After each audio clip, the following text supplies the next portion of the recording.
Hello students, I am Ashima Thakur और आज हम लोग मिल रहे हैं क्लास 12th का जो नेक्स्ट टॉपिक है sexual reproduction in flowering plants. उसमें आउट ब्रीडिंग डिवाइसेस क्या हैं और पोलन पिस्टल इंस्ट्रक्शन इंट्रैक्शन क्या होता है इसके बारे में बात करने में। यूजुअली आपका जो एनसीईआरटी है उसी को हम लोग फॉलो कर रहे हैं। ठीक है, मैंने एनसीईआरटी का पूरा कंटेंट यहाँ पे आपके में रखा हुआ है, बट इसको डिकोड करना बहुत ज़्यादा ज़रूरी है। तो एनसीईआरटी का कंटेंट हम लोग यहाँ रखेंगे सो दैट कि आप लोग को पता लग चुके कि एनसीईआरटी में ये जो हम लोग को डिकोड करके पढ़ते हैं वो लिखा कहाँ है, कहाँ मेंशन है, तो आप लोग कोई कन्फ्यूज़न ना हो। लेकिन इसको डिकोड करने के लिए हम लोग यहाँ पे कुछ एक्स्ट्रा पॉइंट्स को पढ़ने वाले हैं जो एनसीईआरटी में बहुत शॉर्ट में दिए हुए हैं। ठीक है, तो चलिए बच्चों, अब हम लोग स्टार्ट करते हैं अपना। आई होप आप लोगों ने प्रीवियस लेक्चर्स देखे होंगे, समझ में आया होगा। ठीक है, क्योंकि अभी तक आप लोगों ने मुझे किसी ने कोई भी डाउट का मैसेज नहीं किया है। अगर आपको समझ में आ रहा है तो बहुत अच्छी बात है, प्लीज़ इसी तरीके से बने रहिए।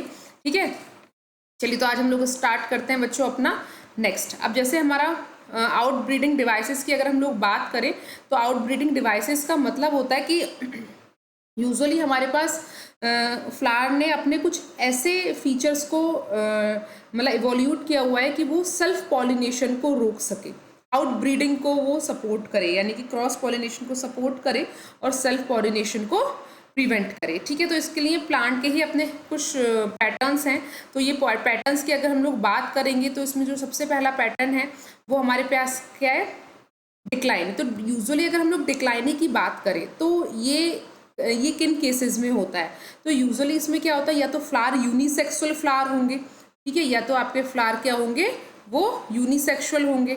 अगर यूनिसेक्सुअल फ्लावर हैं, अगर फ्लावर यूनिसेक्सुअल है बच्चों, तो बहुत सिंपल सी चीज़ है कि यूनिसेक्सुअल फ्लावर में क्या देखने के लिए मिलेगा आपको, मेल और फीमेल जो है वो अलग अलग प्लांट्स पे प्रेजेंट होंगे। ठीक है, फिर अगर कोई भी प्लांट मोनोशियस है या डायोशियस है तो भी वो डिक्लाइनिंग को कर सकता है। दैट मीन्स कि जो फ्लावर्स हैं वो एक दूसरे से थोड़ा सा डिस्टेंस पे होंगे, दूरी पे होंगे, सो दैट उनमें सेल्फ पॉलिनेशन जो है वो इनहिबिट हो जाएगा। जैसे हम लोग यूजुअली अगर मोनोशियस प्लांट की बात करें तो मोनोशियस प्लांट में हमें बाइसेक्सुअल और यूनिसेक्सुअल दोनों टाइप के फ्लावर्स देखने के लिए मिल सकते हैं। तो बाइसेक्सुअल में अगर हमें ऐसे फ्लावर मिल रहे हैं कि दोनों जो मेल एंड फीमेल गैमेट एक ही फ्लावर के अंदर है, तो वहाँ पे हम लोग को सेल्फ पॉलिनेशन खुद से नेचुरली रोकना टफ है।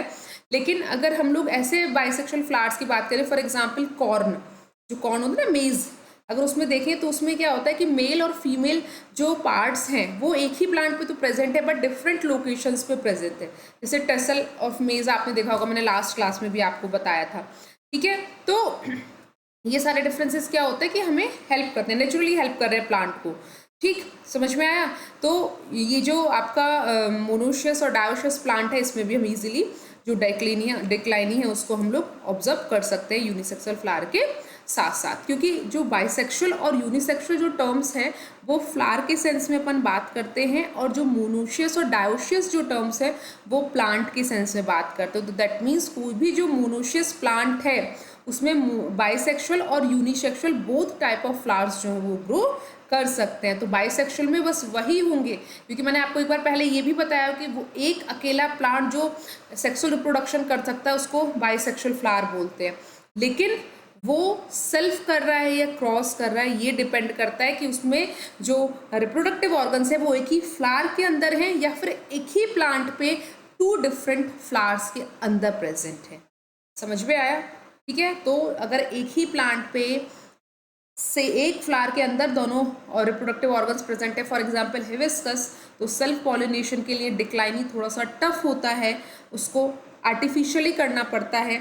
लेकिन अगर मेज की तरह कंडीशन है, अलग अलग पार्ट्स पे हैं प्रेजेंट मेल और फीमेल, तो वो इजीली पॉसिबल हो पाता है कि उसमें हम लोग सेल्फ पॉलिनेशन को अवॉइड कर पाए नेचर के थ्रू। फिर नेक्स्ट है आपका डाइकोगैमी। डाइकोगैमी में अगर हम लोग देखेंगे तो यूजुअली जो बाइसेक्सुअल फ्लावर्स हैं उसमें हम लोग कैसे जो सेल्फ क्रॉस है उसको कैसे अवॉइड कर सकते हैं, कि इसमें अपन क्या करेंगे कि यूजुअली अपन नहीं करेंगे, नेचर करता है कि जो स्टिग्मा और स्टैमेन है वो डिफरेंट टाइम पे मैच्योर होंगी। जब डिफरेंट टाइम पे मैच्योर होंगे, या तो पहले स्टिग्मा हो जाएगा फिर स्टेमन होगा, या फिर पहले स्टेमन होगा फिर स्टिग्मा हो जाएगा, तो उससे क्या होगा कि उससे जो सेल्फ पॉलिनेशन है उसको अवॉइड किया जा सकता है। ठीक है, तो डाइकोगामी का इसका एग्जाम्पल हो जाता है आपका 4 o'clock प्लांट। ठीक है, 4 o'clock प्लांट होगा, या फिर उसका जो बायोलॉजिकल नेम है वो है आपका मिरेबलिस जालप्पा। ठीक है, उसका क्या नाम है, मिरेबलिस जालप्पा। समझ में आया? ठीक है, फिर नेक्स्ट है हमारा प्रीपोटेंसी। ठीक है, एक सेकेंड मेरा कर्सर। फिर है आपका प्रीपोटेंसी। अगर हम लोग प्रीपोटेंसी की बात करें बच्चों, तो प्रीपोटेंसा में क्या हो रहा है कि जो एक फ्लावर के पोलन ग्रेन्स हैं वो जल्दी से मैच्योर होंगे और वो अनदर फ्लावर के स्टिग्मा पे जाके उसको पॉलिनेट करेंगे, और जो उसी के फ्लावर के जो पोलन ग्रेन जो स्टिग्मा है उस पर वो नहीं जाएंगे, तो वो अर्ली मैच्योर होकर कहाँ पहुँच जाएंगे, किसी दूसरे फ्लावर के स्टिग्मा पे। तो प्रोपोटेंसी हो गया। ठीक है, तो यूजुअली ये क्या होता है, इसका जो एग्जाम्पल है वो है एप्पल और ग्रेप्स, इसका सबसे अच्छा एग्जाम्पल है। फिर नेक्स्ट है आपका सेल्फ स्टेरिलिटी। सेल्फ मतलब खुद से, स्टेरिलिटी मतलब जहाँ पे रिप्रोडक्शन ना हो सके, स्टेराइल हो। तो यूजुअली इसमें क्या होता है कि जो पोलन ग्रेन्स होते हैं उनमें खुद से ही ऐसा केमिकल कोऑर्डिनेशन डेवलप होता है कि वो अपने सेम फ्लावर के जो स्टिग्मा है उसको क्या नहीं करते, पॉलिनेट नहीं करते हैं। ठीक है, वो किसी अदर प्लांट के जो स्टिग्मा है उसको जाके पॉलिनेट करते हैं। ठीक है, समझ में आया? तो इसका जो एग्जाम्पल हो गया जैसे टोबैको हो गया, पोटैटो हो गया। फिर हेट्रोस्टाइली। हेट्रोस्टाइली का मतलब होता है कि जो आपके जो स्टाइल वाले पोर्शन है, ठीक है, वो और जो स्टिग्मा वाला पोर्शन है वो डिफरेंट हाइट पे होंगे। ठीक है, जैसे स्टाइल का हाइट आपका लॉन्ग भी हो सकता है, मीडियम भी हो सकता है, शॉर्ट भी हो सकता है। ऐसे ही अगर स्टेमन मान लीजिए शॉर्ट है तो may be style medium size का हो जाएगा। अगर स्टेमन शॉर्ट है तो मे बी हो सकता है स्टाइल लॉन्ग हो जाए। अगर स्टेमन आपका मीडियम हाइट का है तो मे बी जो आपका स्टेमन अगर आपका मीडियम हाइट का है तो आपका स्टाइल जो है वो लॉन्ग हो सकता है हाइट में। तो हेट्रोस्टाइली में क्या होता है कि डिफरेंट हाइट्स हो जाती हैं स्टेमन और स्टाइली की।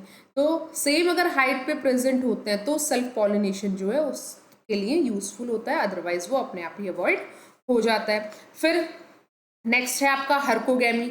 हर्कोगैमी में क्या हो रहा है कि यूजुअली ये जो कुछ प्लांट्स ऐसे होते हैं कि उसमें हमें सेल्फ पॉलिनेशन के लिए खुद ही प्रिवेंशन देखने के लिए मिलता है। ठीक है, खुद ही क्या देखने के लिए मिलता है, प्रिवेंशन देखने के लिए मिलता है।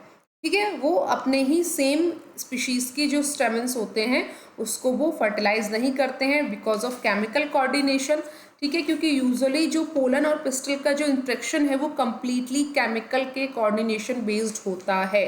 ठीक है, तो अब इसका जो है हर्कोगैमी का एग्जाम्पल होता है आपका पेंसी, PENSY। हेट्रोस्टाइलिक का होता है आपका जैस्मिन। ठीक है, सेल्फ स्टेरिलिटी का आपका जो एग्जाम्पल है वो है टोबैको एंड पोटैटो प्लांट। प्रोपेटेंसी का जो है आपका एप्पल एंड ग्रेप्स हो गया। डाइकोगैमी का आपका मिरेबलिस जालप्पा या 4 o'clock हो गया। डिक्लाइनी का आपका मेज हो गया। समझ में आया? ठीक है, तो ये कुछ एग्जाम्पल्स हैं जिसको आप लोग याद रखेंगे। ठीक, अब नेक्स्ट अगर हम लोग बात करते हैं तो जैसे अकॉर्डिंग टू योर NCERT, तो ये जो आउटब्रीडिंग डिवाइसेस हैं आपकी NCERT में, अगर हम लोग इसको देखेंगे तो इसको एक बार रिवाइज कर लेते हैं कि NCERT क्या बोल रही है। वैसे मैंने आपको समझा दिया है। Majority of flowers produce hermaphrodite flowers, समझ में आ गया होगा, मेल फीमेल सेम होने चाहिए, तो मैंने आपको कंडीशन बता दी है। ठीक है, and the pollen grains are likely to come in contact with the stigma of the same flower. Continuous self pollination result in the inbreeding depression. जब सेल्फ पॉलिनेशन होगा तो जो इनब्रीडिंग होगा वो धीरे धीरे डिप्रेशन हो जाता है। तो अब क्या होगा कि flowering plants have developed many devices to discourage self pollination, and उन्होंने क्या किया, क्रॉस पॉलिनेशन को एनकरेज किया। तो यहाँ पे कुछ पैटर्न्स दिए हुए हैं। सबसे पहले क्या होगा कि सम स्पीशीज में pollen releases and stigma receptivity are not synchronised, यानी कि जब पोलन ग्रेन्स कोई एक फ्लावर से रिलीज होते हैं तो उस टाइम जो उसका स्टिग्मा होता है उसमें प्रॉपर उस पोलन ग्रेन को रिसीव करने के लिए सिंक्रोनाइजेशन देखने के लिए नहीं मिलता है, जिससे सेल्फ पॉलिनेशन क्या हो जाता है, अवॉइड हो जाता है। कई बार क्या होता है कि जो आपको मैंने आपको एक हाइट का बताया था हेट्रोस्टाइली, देख रहे हैं डिफरेंट पोजीशंस पे प्रेजेंट होंगी या डिक्लाइनी। तो हेट्रोस्टाइली भी देखने के लिए मिल सकता है जिससे हाइट का डिफरेंस आएगा, या फिर आपको डिक्लाइनी भी देखने के लिए यहाँ पे मिल सकता है।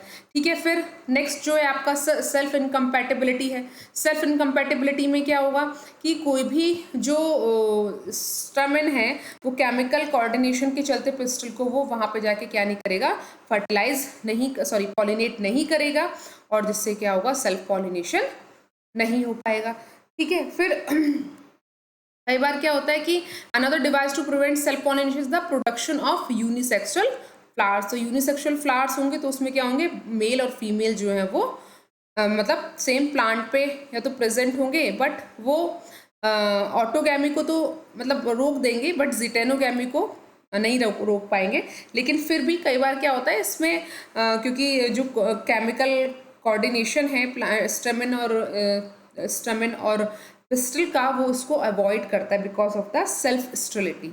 समझ में आया, कुछ में हो भी जाता है, हम कंप्लीटली इसको प्रिवेंट नहीं कर सकते हैं। इसके एग्जांपल्स फिर दिए हुए हैं आपको, पपाया हो गया, मेल हो गया, एंड सॉरी पपाया में दिया हुआ है क्या, इसमें क्या दिया, male and female are present on different plant and each plant is either male और फीमेल, या तो वो मेल होगा या फीमेल होगा। ठीक है, जिसमें हमें ऑटोगैमी और जिटेनोगैमी दोनों प्रिवेंटेड कंडीशन में देखने के लिए मिलेगी। आई थिंक आपको ऑटोगैमी जिटेनोगैमी क्लियर होगी, क्योंकि मैंने प्रीवियस क्लास में बताया हुआ ऑटोगैमी का मतलब होता है कि जो एक ही प्लांट के जो फ्लावर हैं वो उसी सेम एक दोनों में मेल एंड फीमेल एक ही फ्लावर में प्रेजेंट होंगे और वो एक दूसरे के संग क्या करेंगे, सेल्फ पॉलिनेशन करेंगे। जिटेनोगेमी में क्या होता है कि जो एक प्लांट का जो स्टमेन है वो एक फ्लावर का जो स्टमेन है वो उसी प्लांट के दूसरे फ्लावर के स्टाइल को पॉलिनेट करेगा, या फिर एक फ्लावर का जो स्टमेन के पोलन ग्रेन्स हैं वो सेम स्पीशीज के दूसरे प्लांट के स्टाइल को क्या करेंगे, फर्टिलाइज करेंगे, जिसको जिटेनोगेमी बोलते हैं। और क्रॉस पॉलिनेशन में क्या होता है कि जो स्पीशीज होती है वो ही डिफर करती है। ठीक है, अब देखिए यहाँ पे पोलन पिस्टल इंट्रैक्शन आ गया है। तो पोलन पिस्टल इंट्रैक्शन में यूजुअली हम लोग देखते हैं कि यहाँ पे कोई भी अगर पोलन ग्रेन किसी स्टाइल पे जा रहा है तो उसके लिए बहुत ज़्यादा ज़रूरी है कि उसमें केमिकल कोऑर्डिनेशन ज़रूर हो, क्योंकि कई बार क्या होता है कि जो स्टाइल होता है वहाँ पे ऐसा परसेप्शन देखने के लिए नहीं मिलता कि वो अनडिज़ायर्ड जो पोलन ग्रेन्स है उनको परसीव करे और उनको वहाँ पे एंटरटेन करे। ठीक है, तो ये सारा एक कम्प्लीटली केमिकल कोऑर्डिनेशन चल रहा है, केमिकल इंट्रैक्शन चल रहा है, यानी कि पोलन ट्यूब जो आ रही है उसके पास कुछ ऐसे केमिकल्स हैं जो उससे रिलेटेड पर्टिकुलर जो फ्लावर की स्टाइल होगा उसी के लिए वो क्या होंगे, पॉजिटिवली इंटरेक्ट करेंगे, अदरवाइज नेगेटिव इनहिबिशन मिलेगा और वो वहाँ से जो पॉलिनेशन है वो फेल हो जाएगा, अवॉइड हो जाएगा। ठीक है, तो the pistil has the ability to recognise the pollen when it is right type और द रॉन्ग टाइप। समझ में आया? ठीक है, फिर अगर राइट टाइप होगा तो फर्टिलाइजेशन होगा, नहीं होगा तो फर्टिलाइजेशन जो है वो अवॉइड हो जाएगा। ठीक है, यूजुअली अगर हम लोग बात करें तो ये जो एबिलिटी है pistil to recognise the pollen followed by its acceptance to और rejection is the result of continuous dialogue between the pollen and the pistil. अगर मान लीजिए कंटिन्यूस पॉलिनेशन होगा तो वो जो रिजेक्शन है वो नहीं होगा, वहाँ पे एक्सेप्टेंस देखने के लिए मिलेगी पोलन और पिस्टल के बीच। लेकिन अगर रिजेक्शन हो रहा है तो दैट मीन्स वहाँ पे पॉलिनेशन की चांसेस जो है वो खत्म हो जाएंगे। ठीक है, अब यहाँ पे एक एनसीईआरटी का डायग्राम आप लोग देख सकते हैं। यहाँ पे देख रहे हैं कि ये छोटे छोटे पोलन ग्रेन्स आके इस पे अटैच्ड हो गए हैं येलो कलर के, फिर ये इसमें छोटी छोटी पोलन ट्यूब्स बहुत सारी बन गई हैं। ठीक है, अगर हम लोग यहाँ पे एक फीमेल रिप्रोडक्टिव ऑर्गन को देखें किसी फ्लावर के, तो आप ये देख रहे हैं ये यहाँ पे इस तरीके से यहाँ पे इस एंड से माइक्रोपाइलर एंड से यहाँ से पोलन ट्यूब स्टाइल पे आई, फिर स्टिग्मा पे, फिर स्टाइल, देन फिर ये ओवरी में इधर से एंड कर रही है, माइक्रोपाइलर एंड से ये एंटर कर रहा है। जैसे ही ये माइक्रोपाइलर एंड से एंटर करेगा तो फ्ली फॉर्म जो एपरेटस होता है यहाँ पे, ठीक है, सिनर्जिड सेल के पास, जैसे कि एक स्ट्रक्चर ये वाली होती है, मैं आपको थोड़ा सा क्लियर दिखाती हूँ डायग्राम में, जैसे आप लोगों को यहाँ पे पता लग रहा होगा। ठीक है, जैसे यहाँ पे आप देख रहे हैं थोड़ा सा एनलार्ज डायग्राम लिया है, ये तो एग एपरेटस हो गया। ठीक है, और यहाँ पे ये दोनों फ्ली फॉर्म एपरेटस हैं, फिर ये एग एपरेटस और ये दोनों फ्ली फॉर्म है, किसी तरीके से भी आप कंसीडर कर सकते हैं। ठीक है, वैसे यूजुअली बीच में एग होता है, उसके पीछे में दो फ्ली फॉर्म एपरेटस होते हैं सिनर्जिड सेल के ऊपर। और ये जो फ्ली फॉर्म एपरेटस होता है, ये मान लीजिए अगर ये आपकी सिनर्जिड सेल्स हैं, ये बीच में एग सेल है, तो ये फ्ली फॉर्म एपरेटस जो है कुछ कुछ इस तरीके का होता है।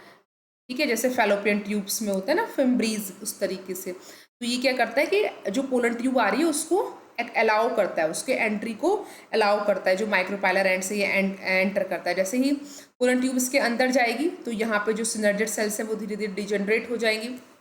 फिर जो यहाँ पे एंटीपोडल सेल हैं वो भी न्यूट्रिशन प्रोवाइड करके डिजनरेट हो जाएंगी, और उसके बाद जो पोलन न्यूक्लियस है उनका आपस में इंट्रैक्शन होगा, स्पर्म न्यूक्लियस और ट्यूब न्यूक्लियस। जो ट्यूब न्यूक्लियस है वो पोलर न्यूक्लियस के संग फ्यूज करता है, और जो स्पर्म न्यूक्लियस है वो फीमेल के ये जो फीमेल एग न्यूक्लियस है उसके संग फ्यूज करके फिर डबल फर्टिलाइजेशन को शो करता है। ठीक है, तो आप लोग को यहाँ पे दिख रहा होगा। ठीक, ये दिख रहा है, ये दो न्यूक्लियस है यहाँ पे, है ना बच्चों। ठीक है, अब देखिए अगर हम लोग और बात करते हैं इंट्रैक्शन की, तो यूजुअली ये हम लोग को पता है कि कुछ साइंटिस्ट ने भी इसको डिस्कवर किया है कि जो पोलन पिस्टल इंट्रैक्शन है वो ये है सॉरी पोलन पिस्टल अगर इंट्रैक्शन में हम लोग देखेंगे तो जो स्टिग्मा का वाला जो पोर्शन है वो उसकी एक्सेप्टेंस पे डिपेंड करता है कि वो पोलन ग्रेन्स को एक्सेप्ट करती है या रिजेक्ट करती है। ठीक है, as mention following compatible pollination are pollen grains germinate on the stigma to produce a pollen tube through one of the germ pores. ठीक है, तो ये आपको पता लग गया कैसे पोलन ट्यूब जनरेट होती है और कैसे वो वहाँ पे एंटर कर जाती है। ठीक है, समझ में आया। उसके बाद जो माइक्रोपाइलर एंड है उसकी तरफ से वो एंटर करती है, सारी चीज़ें मैं आपको बता चुकी हूँ। देखिए यहाँ पे मेंशन भी है, फ्लीफॉर्म एपरेटस जो होता है वो filiform apparatus present at the micropylar end of the synergid cell that allow the entry of the pollen tube. ठीक है, तो ये हेल्प करता है, यानी कि जो सिनर्जिड सेल के पास जो जो एक्सेल के पास जो सिनर्जिड सेल होती है माइक्रोपाइलर एंड पे, उस पर जो फ्लीफॉर्म एपरेटस होता है वो उसको गाइड करता है पोलन ट्यूब को आपके जो ओवरी होती है उसके अंदर जो ओवा है उनकी तरफ पहुंचने के लिए। समझ में आया। ठीक है, ये आप देख सकते हैं, पहले पोलन कैप्चर हुआ, फिर एडिशन हुआ, फिर यहाँ पे हाइड्रेशन हो जाएगा, फिर जर्मिनेशन होगा। हाइड्रेशन का मतलब क्या होता है कि अगर मान लीजिए आपके पास, अगर आप लैब वगैरह में जाते हैं कॉलेज में, अगर आपको जैसे आप हिबिस्कस का एक फ्लावर लेके जाइएगा, हिबिस्कस का फ्लावर लेके जाइएगा, फिर उसको क्या कीजिएगा, ये आपकी जो जो ब्रश होता है ड्राइंग ब्रश, उससे उसके हल्के से पोलन ग्रेन्स को उठा के जो स्लाइड होती है उस पर यहाँ पे रख दीजिएगा। उसके ऊपर थोड़ा सा ग्लिसरीन डालेंगे आप, ग्लिसरीन मत डालिएगा, उसके ऊपर आप लोग जो घर में नॉर्मल जो आप टेबल शुगर का यूज़ करते हैं, ठीक है, उसका एक थिक और कॉन्सेंट्रेटेड सॉल्यूशन बनाइएगा और उसका 1 से 2 ड्रॉप इसके ऊपर डाल दीजिएगा।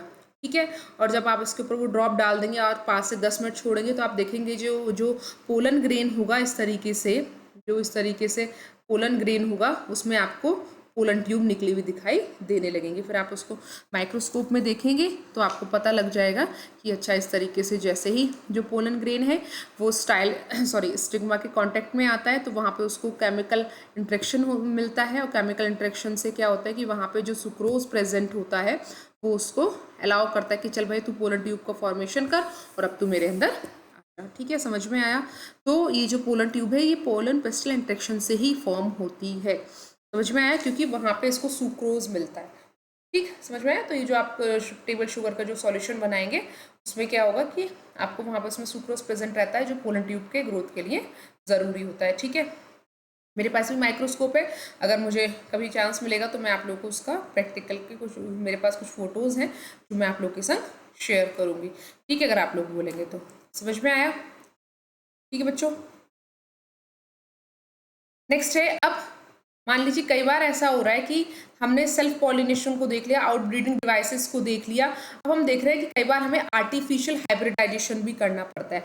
आर्टिफिशियल हाइब्रिडाइजेशन किस लिए ज़रूरी होता है बच्चों? क्रॉप को इम्प्रूव करने के लिए, जो बहुत ज़्यादा ज़रूरी है, और जो अनवांटेड पोलन पिस्टल इंट्रैक्शंस हैं उनको रोकने के लिए, कोई भी जो स्टेराइल कंडीशन है उसको अवॉइड करने के लिए, और हमें मतलब सही टाइम पर एक अच्छी क्रॉप का प्रोडक्शन करने के लिए हमें आर्टिफिशियल हाइब्रिडाइजेशन करने की ज़रूरत होती है ताकि अनवांटेड पॉलिनेशन से बचा जा सके। यूजुअली अगर हम लोग देखेंगे तो आप लोग यहाँ पे देख रहे हैं कि एक ये फ्लावर है और एक ये फ्लावर है, ठीक है। तो इसमें क्या हो रहा है कि जो पहले वाला फ्लावर है उसमें से हम लोग इमेस्कुलेशन कर दे रहे हैं, यानी कि वहाँ से हम लोग जो एंथर है उसको वहाँ से रिमूव कर दे रहे हैं कैंची से, सीजर से, और दूसरे फ्लावर के जो एंथर हैं वो हम इसके जो स्टाइल वाला स्टिग्मा वाला जो पोर्शन होगा वहाँ पे उसको आर्टिफिशियली वहाँ पे किसी ब्रश की हेल्प से हम लोग वहाँ पे उसको लगा देंगे, और उससे क्या होगा कि फिर वो क्रॉस पॉलिनेशन को एनहेंस करेगा, ठीक है। यूजुअली इसके बाद कई बार ऐसा भी होता है कि हम लोग क्या करते हैं कि जैसे आप लोग ये देख रहे हैं एक साइड में यहाँ पे क्या किया है कि एक पॉलीथीन लेके और उसको जो फ्लावर्स हैं उनको कवर कर दिया गया, इसको बैगिंग बोलते हैं। तो पहले इमेस्कुलेशन किया फिर बैगिंग कर दिया। कई बार क्या होता है कि जो पिस्टल है, सॉरी, जो आपका पिस्टल कार्पल वाला पोर्शन है उस पर कोई भी अनवांटेड पोलन ग्रेन्स का अचीवमेंट का रीच ना हो जाए, तो उसके लिए हम उसको क्या करते हैं, उसको एक पॉली बैग से या टिश्यू पेपर से कवर कर देते हैं, सो दैट कि हम अवॉइड कर सकते हैं अनवांटेड पॉलिनेशन को। समझ में आया? क्योंकि अगर एक बार पॉलिनेशन हो गया तो फिर हम आगे फर्टिलाइजेशन अगर इंट्रैक्शन पॉजिटिव हुआ तो उसको हम स्टॉप नहीं कर सकते हैं। तो पहले इमेस्कुलेशन यानी किसी भी अदर डिवाइस से, जो शार्प डिवाइस है, कैंची, सीजर के हिसाब से हमने उसको रिमूव कर दिया, और फिर उसको किसी भी पॉली बैग से उसको हम रख दिया, जिसको हम बैगिंग कहते हैं। क्या आपको ये समझ में आ रहा होगा, है ना? ये देखिए यहाँ पे इमेस्कुलेशन और बैगिंग, ठीक समझ में आया? उसको आप लोग पढ़ लीजिएगा एक बार।